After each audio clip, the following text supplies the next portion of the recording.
I want to briefly talk about that, but that all pales in significance to how do you take something so obvious and so simple, but so obvious and simple and so over the top, people can't even register it, that we have to invade Iraq now to kick al-Qaeda out when the door was open and the weapons were given to them. We've been talking about it ad nauseum, writing hundreds of articles about it, giving them a Western base to attack Syria, Western base in Iraq, predicting all of this.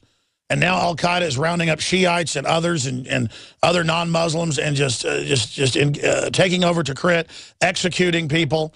I mean, you fought, I know, all over Iraq. What is this like for you to see this happening now? I mean, I was never for the war in the first place. Let's clarify that. But, you know, the fact that a lot of Americans died for this and now this is happening, it's like they died for nothing. And they keep saying, we're not going to have, you know, any more boots on ground. But you've got to have boots on the ground to coordinate those air attacks to hit those targets for your manned aircraft, not your predators, but, you know, something like that. So there's going to have to be boots on ground coming up. It's just going to happen. Well, there's already contractors there. But the point is the contractors have been there for 3 years arming al-Qaeda. This is NATO's al-Qaeda army to destabilize the Middle East. I've said it hundreds of times. That's the plan. Now they're doing it. And Obama is the savior? Fighting people? That was what Benghazi was about. Yeah, I just... How do you explain to people the globalists create the crisis to then be able to go in? How do you explain that to them? I don't think there's a way. I don't... It just pisses me off to see that we've gone through this much to try to get people out, and we're letting this fall all over again. I mean, it's for nothing. It's a slap in the face. It's another failure for us.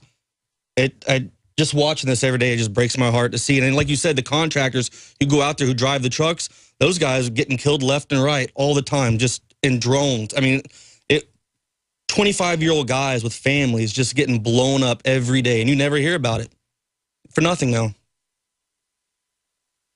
And I think it's interesting that it's perfectly timed with them saying, well, we're going to, you know, pull out and stop having a big of reach in the foreign, you know, countries. We're going to focus on home. And then all of a sudden, oh, sorry, we can't. We got to go back to Iraq. We thought we were going to pull it. But where's the congressional investigations? Yeah. We finally got them to go. Why have we given al-Qaeda a base in western Iraq, one in eastern Iraq to attack Iran? And now that very group is taking over because Saudi Arabia is being given the whole Middle East as their deal for participating in 9/11. Wow. This transcends Obama. This is beyond. And the thing is, it's not my opinion. It's hiding in plain view. Leanne, you've got some good news about activism and the move to get beer companies to release what's in it. That's going to come up in the next segment. I want to finish up with what happened to you last night, Staff Sergeant Joe Biggs. Yeah, I went to a Brooke Army Medical Facility in San Antonio last night, and, you know, much like a lot of the media out there, I was out there waiting Bergdahl's return, and I wanted to go and see if I could see what was going on.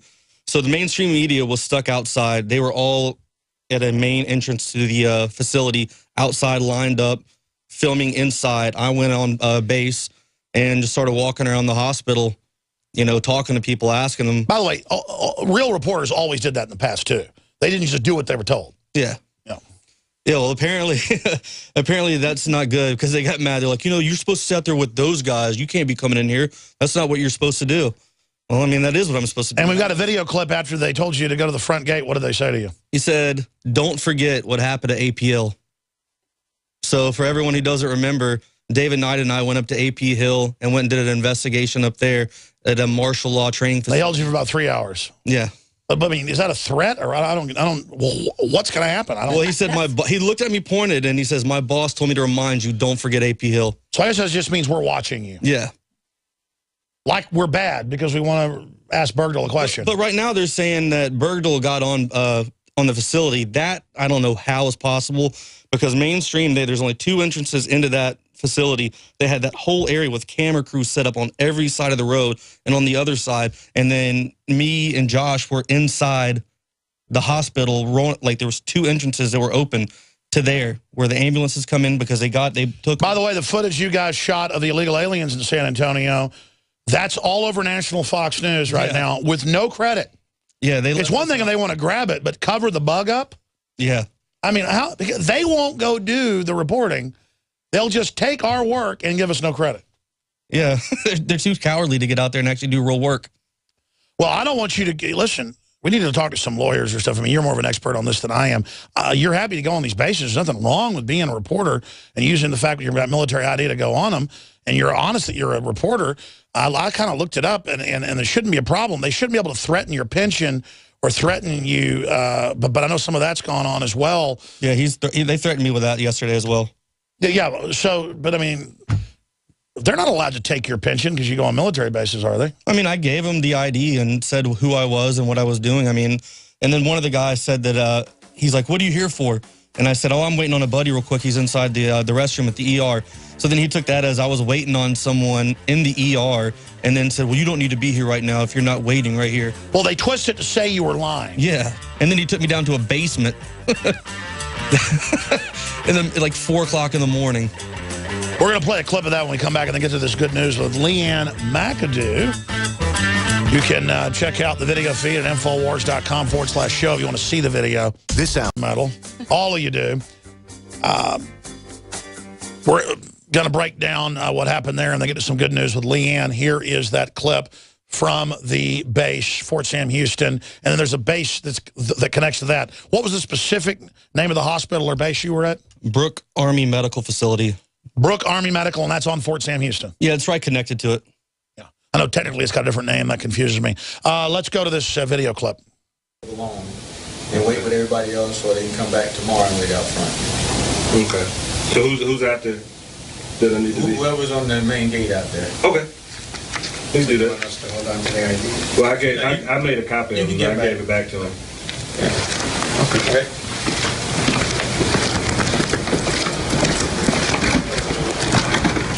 Yeah, they were leading us out to take us back to our car to escort us out of there. This is down in the basement area. Well, there you have it. Once again, American citizens get treated like crap.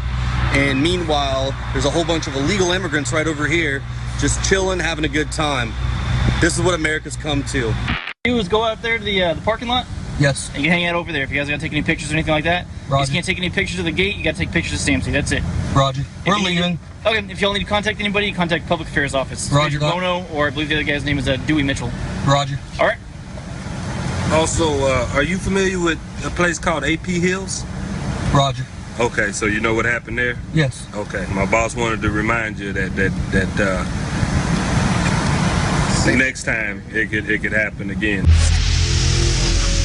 And again, right there by the base is 2,000 illegals, literally like they're on vacation or something, playing soccer, with HEB meals being delivered to them, complaining about it.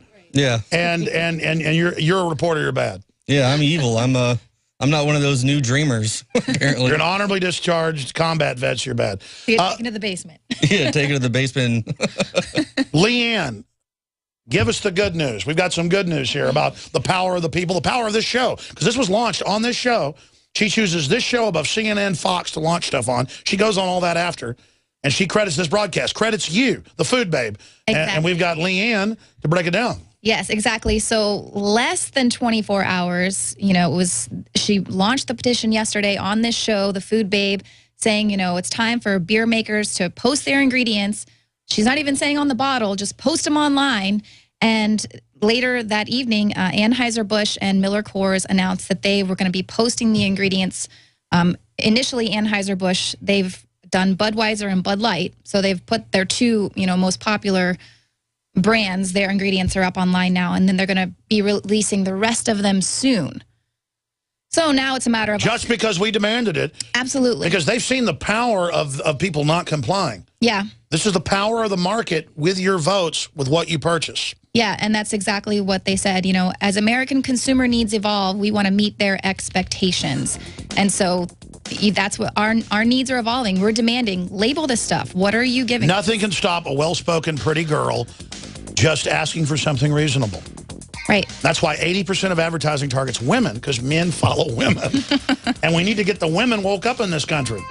And when they do it, it's over for the establishment. Right. We are very powerful. Like we say on the show all the time, that's the corporations, running the world and everything. But the consumers run the corporations. That's right. And women are the main consumers. Stay there, Leanne. Let's come back with 5 more minutes on this. And then we've got our guest coming up, Krieger, on the latest banking scams. And then I'm going to break down the biggest story. I mean, it's huge.